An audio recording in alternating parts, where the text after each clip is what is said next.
Anumol fix. ഇവിടെ വരൂ.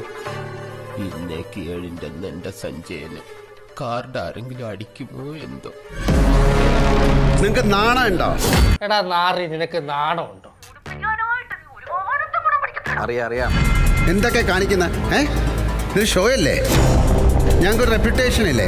നീ ഇവിടെ കിടന്ന് നരകിച്ചപ്പോ നന്നായി കാണുമെന്ന് കരുതിയത് എന്റെ തെറ്റ്. ചേരിപ്പെടുത്ത് എന്റെ ചെവ് കുറ്റിക്ക് അടിക്കണം. ഏയ്, ഞാനതൊന്നും ചെയ്യില്ല. പുറത്ത് ജിഷിൻ, നിങ്ങൾ എന്തിനാ വന്നിരിക്കുന്നത് ഇവിടെ?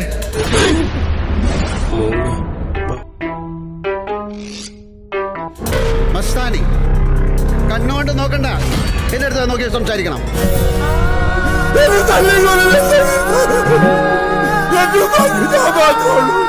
ശരി അനുമോൾ, ഞങ്ങൾ ആരും കാണാത്തൊരു കാര്യം അനുമോൾ എങ്ങനെയാണ് കാണുന്നത്? അതെങ്ങനെ അറിയില്ലെന്ന് പറയുന്നത്? തോന്നിയ ദിവസം പറഞ്ഞിട്ട് ഇനി ഇത് ആവർത്തിക്കരുത്. ബിഗ് ബോസിനെ നന്നാക്കാൻ വേണ്ടിയിട്ട് ആരും ഇന്ന് കളിക്കണ്ട കേട്ടോ. ഞങ്ങൾക്കറിയാം എന്ത് ചെയ്യണം. ഏത് സ്ഥാപനത്തിനും ചീത്തപ്പേരുണ്ടാക്കാൻ കച്ച കെട്ടി നടക്കുന്ന ചില ചെറ്റകളുണ്ടാവും. ഇവിടെയുണ്ട്. അതാ ഈ അവതാരം. ബുദ്ധിമുട്ടുള്ളവർക്ക് ഇപ്പൊ ഇറങ്ങിപ്പോ